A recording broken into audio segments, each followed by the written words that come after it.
भले ही आपने पॉलिटेक्निक के प्रवेश परीक्षा में टॉप कर लिया है, लेकिन आपके पास अगर डॉक्यूमेंट्स नहीं है, आपके पास डॉक्यूमेंट्स की जानकारी नहीं है, डॉक्यूमेंट्स आपने बनवाया नहीं है, तो इस केस में आपका पॉलिटेक्निक में एडमिशन नहीं हो पाएगा और 1 साल आपका बर्बाद हो जाएगा।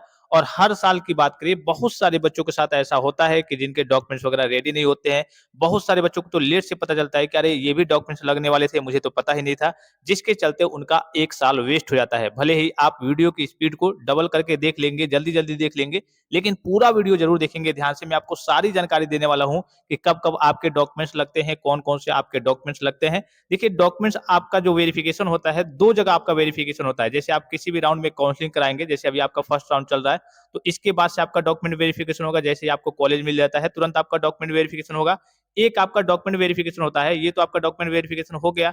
इसके बाद से जब आप कॉलेज में जो कॉलेज मिला रहता है, वहाँ पे जाते हैं, तो वहाँ पे भी आपका ऑफलाइन तरीके से डॉक्यूमेंट वेरिफिकेशन होता है। आपके डॉक्यूमेंट्स की जाँच की जाती है। तो हम दोनों जगह के बारे में बात करेंगे कि आपका नॉर्मल जब आपका पहली बार कॉलेज मिलता है, तो डॉक्यूमेंट वेरिफिकेशन पे वहाँ पे क्या-क्या आपसे माँगा जाता है, क्या-क्या लगते हैं। इसके अलावा जब आप कॉलेज में एडमिशन के लिए जाते हैं, तो वहाँ पे कौन-कौन से डॉक्यूमेंट कलिए कि आपके लगते हैं, वहाँ पे किस प्रकार से वेरिफिकेशन होता है। तो यहाँ पे जो आपका पहली बार आपका वेरिफिकेशन होता है, यहाँ पे ऑनलाइन तरीके से भी वेरिफिकेशन होते हैं। आपके फिंगरप्रिंट वगैरह लिए जाते हैं, आई के रेटिना के लिए लिया जाता है और ऑनलाइन तरीके से आपका वेरिफिकेशन किया जाता है। यहाँ पे जैसे ही आप कॉलेज में जाएँगे, तो यहाँ पे जो आपका वेरिफिकेशन होता है, वो आपका बेसिकली ऑफलाइन तरीके से होता है। आपको एक कॉलेज से फॉर्म दिया जाता है, कॉलेज का जो फॉर्म होता है, जो एडमिशन फॉर्म कह लीजिए कि वो फिलअप करना होता है और सारे डॉक्यूमेंट्स आपको कॉलेज में जमा करने होते हैं। अभी हम एक-एक करके सबके बारे में बात करते हैं, ठीक है? सबसे पहले तो सभी स्टूडेंट से रिक्वेस्ट करूँगा कि आप पॉलिटेक्निक के अपडेट्स के लिए चैनल को सब्सक्राइब कीजिए, बेल आइकन को प्रेस करके ऑल पे क्लिक कर लीजिए और टेलीग्राम चैनल को जॉइन कर लीजिए फास्ट अपडेट्स के लिए। यहाँ से आपको पॉलिटेक्निक से संबंधित हर एक प्रकार की ऑफिशियल और ऑथेंटिक जानकारी कम समय में सबसे पहले देखने को मिलेगी। इसके अलावा चाहे तो आप टेलीग्राम चैनल को जॉइन करेंगे और एप्लीकेशन को भी जाकर के प्ले स्टोर से डाउनलोड कर सकते हैं नोट्स वगैरह के लिए, इंपॉर्टेंट क्वेश्चंस के लिए, पिछले 10 साल के ओरिजिनल बोर्ड पेपर के लिए, क्योंकि जैसे ही आपका एडमिशन हो जाता है सेमेस्टर की पढ़ाई के लिए, वहाँ से कहिए कि आपको काफ़ी ज़्यादा हेल्प मिलेगी। सारी चीज़ों का लाभ आपको मिनिमम प्राइस में देखने को मिलेगा, ठीक है? चलिए डॉक्यूमेंट्स के बारे में बात करते हैं। देखिए, सबसे पहले है आपका डॉक्यूमेंट वेरिफिकेशन है। किसी भी टाइम कहिए कि आप जैसे किसी भी राउंड में कहिए कि आप काउंसलिंग कराते हैं, अगर आपको कॉलेज मिल जाता है, तो एक आपका डॉक्यूमेंट वेरिफिकेशन होता है। तो डॉक्यूमेंट वेरिफिकेशन के टाइम आपका क्या-क्या लगता है, अब जब आप कॉलेज में एडमिशन के टाइम जाएँगे, तो वहाँ पे आपका क्या-क्या लगेगा। तो सबसे पहले डॉक्यूमेंट वेरिफिकेशन में जो डॉक्यूमेंट्स लगते हैं, वो देख लीजिए।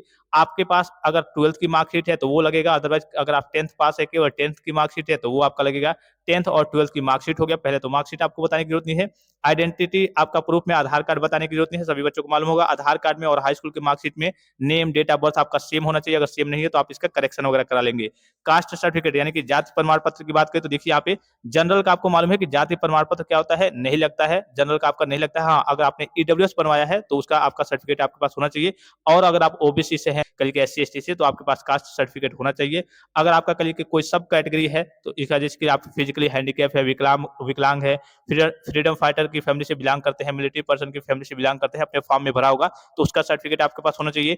एडमिट कार्ड आपको बताने की जरूरत नहीं है। जेकब का रिजल्ट, जिसे स्कोर कार्ड या फिर रैंक कार्ड भी कहते हैं, इसके बारे में भी आपको बताने की जरूरत नहीं है कि हाँ, जो जेकब का आपका रिजल्ट आया है, वो आपके पास होना चाहिए। एडमिट कार्ड है, वो आपके पास होना चाहिए, वेबसाइट पे है, आप उसे डाउनलोड कर सकते हैं। प्रोविजनल सीट अलॉटमेंट लेटर, ये क्या होता है, जैसे आप किसी भी राउंड में काउंसलिंग कराते हैं, फर्स्ट, सेकंड, थर्ड, फोर्थ, तो इसमें जो आपको कॉलेज जो सीट अलॉट होता है कि भाई आपको इस कॉलेज में ये ब्रांच मिला है, तो वही आपका क्या होता है, प्रोविजनल सीट अलॉटमेंट लेटर, अर्थात कि हाँ, आपको ये सीट अलॉट हो गया है, इस कॉलेज में ये ब्रांच आपको मिल गया है, तो वो आपको लेकर के जाना होता है। ये आपको जीकब की वेबसाइट से जैसे रिजल्ट आता है हर एक राउंड में, first round, second round, third round, fourth round, fifth round का, तो वहाँ पे ऑप्शन देखने को मिल जाता है, उसको आपको डाउनलोड कर लेना है। मैं प्रोसेस आपको बता दूंगा। उसके बाद से जैसे ही आपको कॉलेज मिलता है, तो आपको 3250 रुपये पे करना होता है। इसकी रसीद आपके पास होनी चाहिए, ये भी आपको वेबसाइट से देखने को मिल जाएगा। जो प्राइवेट कॉलेज वाले बच्चे होते हैं, उनका अप्रॉक्स 15,000 या फिर 16,000 आपका पैसा जमा होता है, तो उसकी रसीद आपके पास होनी चाहिए। फिर आपके पास देखिए 3 फोटोग्राफ ऑफ कैंडिडेट, ठीक है? 3 नहीं, आप 10-15 फोटो एक ही साथ के लिए बनवा लेंगे, एक ही टाइप का फोटो, अच्छे कपड़े पे, व्हाइट कपड़े पे, कि हाँ लगे कि आप स्टूडेंट्स हैं। इस टाइप का फोटो आप हर जगह लगाएंगे, ठीक है? आप कहीं भी फॉर्म फिलअप करेंगे, वही फोटो लगाएंगे, तो आप 15, 20, 24, 25 ये अपना फोटो कर ले लेंगे आप अपने हिसाब से कम आपके पास 3-4 रहने चाहिए, कभी-कभी 6 भी मांगा जाता है, ठीक है? तो ये तो हो गए आपके डॉक्यूमेंट वेरिफिकेशन टाइम, जो मेन डॉक्यूमेंट्स आपके लगने वाले हैं, जैसे ही आपको किसी भी राउंड में कॉलेज अलॉट होगा, तो ये आपके मेन डॉक्यूमेंट्स हो गए। अभी मैं आपको लेटर भी दिखाऊंगा इसका। फिर देखिए उसके बाद से 10वें नंबर से आपको दिख रहा होगा कि एडमिशन टाइप, जब आप कॉलेज में जाएंगे तो वहां पे कौन कौन से डॉक्यूमेंट्स लगेंगे। तो प्रोविजनल एडमिशन लेटर, जैसे ही आपका डॉक्यूमेंट वेरिफिकेशन मैंने आपको बताया, ये जो ऊपर वाला आपका डॉक्यूमेंट वेरिफिकेशन होगा, तो यहाँ से आपको एक प्रोविजनल एडमिशन लेटर मिलेगा। वेबसाइट से भी आपको एक एडमिशन लेटर देखने को मिलेगा, उसको आपको डाउनलोड करना है। डॉक्यूमेंट वेरिफिकेशन लेटर, ये आपका जैसे यहाँ पे ये डॉक्यूमेंट वेरिफिकेशन हो जाएगा, तो एक आपको डॉक्यूमेंट वेरिफिकेशन लेटर मिलेगा, वहां से ऑफलाइन तरीके से वो निकाल करके देंगे, उसको आपको ले लेना है। और ये आपका प्रोविजनल एडमिशन लेटर आपको वेबसाइट से भी देखने को मिल जाएगा। तो ये दोनों चीजें हो गई। फिर आपका फीस रसीद, जो भी आपका और फीस बचा हुआ है, जैसे 3250 आपने जमा कर दिया है, आपको गवर्नमेंट कॉलेज मिला है, तो जो भी आपका और फीस बचा हुआ है, वो भी फीस आपको टाइम दिया जाता है कि हाँ 2 दिन में 3 दिन में आप जमा कर दीजिए, तो उसकी रसीद आपके पास होनी चाहिए। मेडिकल सर्टिफिकेट, ये आपका जिला अस्पताल से बना हुआ होना चाहिए, अच्छा सा जिला अस्पताल से, जो भी आपका जिला होगा वहां पे जो जिला अस्पताल होगा वहां का आपका मेडिकल सर्टिफिकेट, हेल्थ सर्टिफिकेट होना चाहिए। माइग्रेशन सर्टिफिकेट, अदर स्टेट्स के जो स्टूडेंट्स है, कहीं कि बिहार से है, झारखंड से है, उनके पास एक माइग्रेशन सर्टिफिकेट होना चाहिए। ये भी आपका नॉर्मली कहीं कि आपके जिला स्तर से, तहसील वगैरह से बन जाता है, लगभग 100 रुपये तहसील या फिर कचहरी से 100 रुपये में बन जाता है। फिर गैप सर्टिफिकेट, ये भी आपका कचहरी और कहीं की तहसील स्तर से बन जाता है, एफिडेविट जिसे कहते हैं। अगर आपका 1 साल 2 साल, जैसे मान लीजिए कि आपने 12th कर लिया है, 12th के बाद से आपने 2 साल या फिर 1 साल कहीं तैयारी की है किसी विभाग के लिए, नौकरी के लिए, नौकरी नहीं लगा, फिर सोचिए कि आप चलिए पॉलिटेक्निक कर रहे हैं, तो आप 1 साल 2 साल जितना भी गैप होगा, तो एक एफिडेविट बनवा लेंगे कचहरी से जाकर के, जिसे कहिए कि गैप सर्टिफिकेट कहते हैं। टीसी यानी कि ट्रांसफर सर्टिफिकेट, और सीसी करेक्टर सर्टिफिकेट यानी कि चरित्र प्रमाण पत्र, ये दोनों आपके पास होना चाहिए। ये कहाँ से मिलता है, जो भी आप जिस भी कॉलेज में पढ़ाई कर रहे थे, 9 10 11 12 जहां भी आप पढ़े होंगे, तो वहां से बात करेंगे, सर हमें टीसी चाहिए और सीसी चाहिए, करेक्टर सर्टिफिकेट चाहिए, तो एक ही साथ आपको दोनों दे देंगे। अगर आपको अपने कहिए के जिले में कोई कॉलेज मिल जाता है, जैसे आप लखनऊ के रहने वाले हैं, लखनऊ में ही आपको कॉलेज मिल गया, सरकारी कॉलेज या फिर प्राइवेट कॉलेज, तो इस केस में आपको टीसी पे काउंटर सिग्नेचर नहीं कराना होता है। मान लीजिए कि आप लखनऊ के रहने वाले हैं, आपको कानपुर में कॉलेज मिल गया, किसी और जिले में कॉलेज मिल गया, अन्य दूसरे जिले में कॉलेज मिल गया, तो इस केस में आपको अपने टीसी पे एक काउंटर सिग्नेचर कराना होता है। आप अपने कॉलेज से कहेंगे तो कॉलेज वाले आपके कहिए जिले स्तर से जाकर के काउंटर सिग्नेचर करा देते हैं। फिर देखिए यहाँ पे दिख रहा होगा आपको 18 नंबर वाला point, provisional admission letter and document verification certificate, यही वाला है। 10 और 11 नंबर वाला पॉइंट है, ये आपका रिपीट हो गया, ठीक है। फिर आपका दिख रहा होगा डोमिसाइल सर्टिफिकेट यानी कि निवास प्रमाण पत्र, इसका आपके पास फोटो कॉपी होना चाहिए, और नेट से एक आपका नेट कॉपी निकलता है, वो भी निकलवा लेंगे। इसी प्रकार से आपका इनकम सर्टिफिकेट, और ये सारी चीजें आपकी न्यू रहनी चाहिए, ठीक है। यहाँ पे ऑफिशियली भी मेंशन अभी मैं आपको दिखाऊंगा, ये न्यू रहेगा तभी बेटर रहेगा। ओल्ड रहेगा तो आप स्कॉलरशिप में भी फंस सकते हैं, आपके सामने करिए कि समस्या क्रिएट हो सकती है। ये सारी चीजें आपकी न्यू होनी चाहिए, 2025 की होनी चाहिए। 2026 में आप एडमिशन लेने वाले हैं तो 2026 को होना चाहिए, न्यू बनवाएंगे, ठीक है। अगर आपने ग्रेजुएशन वगैरह किया है तो अगर आपके पास उसकी मार्कशीट है तो वो आपके पास होना चाहिए। रैगिंग सर्टिफिकेट होना चाहिए। तो ये कहाँ मिलता है, ये जहाँ पे भी आप कॉलेज में एडमिशन वगैरह लेने जाएंगे, जब ऑफलाइन तरीके से आप एडमिशन लेने जाएंगे, एडमिशन टाइम की बात हो रही है यहाँ पे, जब आप एडमिशन लेने जाएंगे तो वहीं साइबर कैफे के पास कहीं पे भी आप बात करेंगे कि हमें रैगिंग सर्टिफिकेट चाहिए, तो वो 10-15 रुपए में, 20 रुपए में आपको निकाल करके दे देंगे। वो सर्टिफिकेट रहेगा, उस पर आपका नाम, पिता का नाम फिलअप करना होता है, सिग्नेचर करना होता है, और कुछ उसमें नहीं होता है, ठीक है।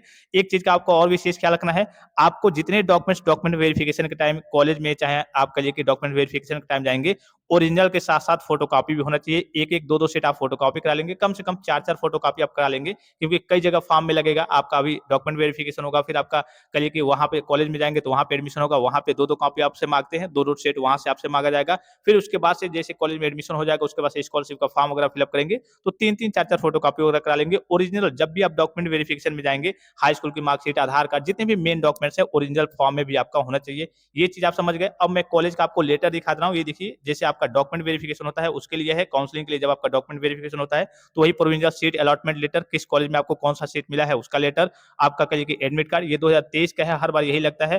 फिर न्यूनतम योग्यता, वही आपकी मार्कशीट हो गई। फिर आपका जाति प्रमाण पत्र, अगर आपका ईडब्ल्यूएस है, ओबीसी, एससी एसटी है, जो भी आपका है, कास्ट सर्टिफिकेट आपके पास होना चाहिए। अगर आप जनरल से हैं तो आपका कास्ट सर्टिफिकेट नहीं लगता है, इस केस में आपने ईडब्ल्यूएस लिया है तो उसका सर्टिफिकेट आपके पास होना चाहिए।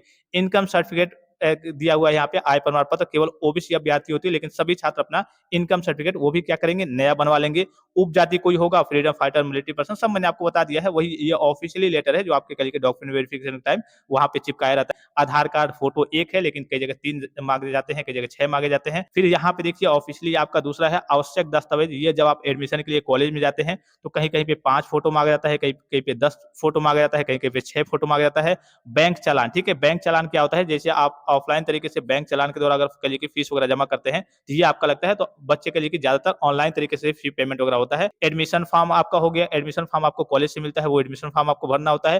प्रोविजनल एडमिशन लेटर ये आपको वेबसाइट से देखने को मिल जाएगा। जैसे आपका डॉक्यूमेंट वेरिफिकेशन हो जाता है, जो पहली बार आपका डॉक्यूमेंट वेरिफिकेशन होता है, तो उसके बाद से आपको एडमिशन लेटर देखने को मिल जाता है।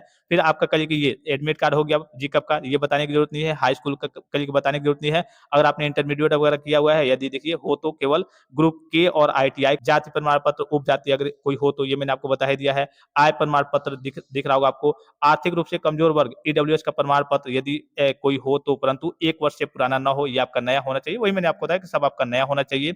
आधार कार्ड हो गया 12वें नंबर पे। फिर आपका हो गया हस्तांतरण यानी कि टीसी हो गया, फिर सीसी हो गया, ठीक है। फिर आपका देखिए मूल रूप से ये आपका ओरिजिनल वगैरह होता है, फोटोकॉपी ये सब नहीं चलता है।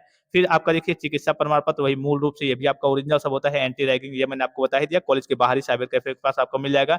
निवास अस्थायी प्रमाण पत्र, यदि हाई स्कूल या इंटरमीडिएट अन्य प्रदेश से उत्तीर्ण किया होता है, यानी कि अगर आप हाई स्कूल या फिर इंटरमीडिएट कहीं और से उत्तीर्ण किए हैं, तो आपका प्रमाण पत्र, अस्थायी प्रमाण पत्र लगेगा कि हाँ आप कहाँ से बिलोंग करते हैं, किस जगह से, किस स्टेट से बिलोंग करते हैं। यदि स्थानांतरण प्रमाण पत्र, टीसी की द्वितीय प्रति हो तो शपथ पत्र आवश्यक है। फिर देखिए प्रपत्र सत्यापन पत्र, डीवी लेटर, ठीक है, यानी कि डॉक्यूमेंट वेरिफिकेशन लेटर। ये जब आपका डॉक्यूमेंट वेरिफिकेशन होता है ऑनलाइन तरीके से, तो वहां से एक आपको डॉक्यूमेंट वेरिफिकेशन लेटर दिया जाता है। वो लेटर, इतने सारे डॉक्यूमेंट्स आपके पास होना चाहिए, तभी आपका पॉलिटेक्निक में जाकर के एडमिशन वगैरह हो पाता है। तो आई होप कि ये वीडियो आपको काफी ज्यादा हेल्पफुल और इन्फॉर्मेटिव लगा होगा। कुछ बच्चे टीसी के बारे में कह रहे थे कि सर मेरा टीसी नहीं मिल रहा है, थोड़ा सा समय लगेगा। तो आप जैसे ही कॉलेज में एडमिशन के लिए जाएंगे, तो वहां से आप एक एप्लीकेशन दे देंगे वहां पे, तो आपको 10-15 दिन का, 1 महीने तक का मौका दिया जाता है कि ठीक है आप 1 महीने बाद ला करके टीसी वगैरह जमा कर दीजिएगा। तो इस चीज को लेकर के आपको निश्चिंत रहना है। और किसी प्रकार का संदेह हो, कोई भी जानकारी चाहिए, तो आप कमेंट बॉक्स में कमेंट करके पूछ सकते हैं। फिलहाल इस वीडियो में इतना ही, इजाजत दीजिए। धन्यवाद, थैंक्स फॉर वॉचिंग। मिलते हैं नेक्स्ट वीडियो में।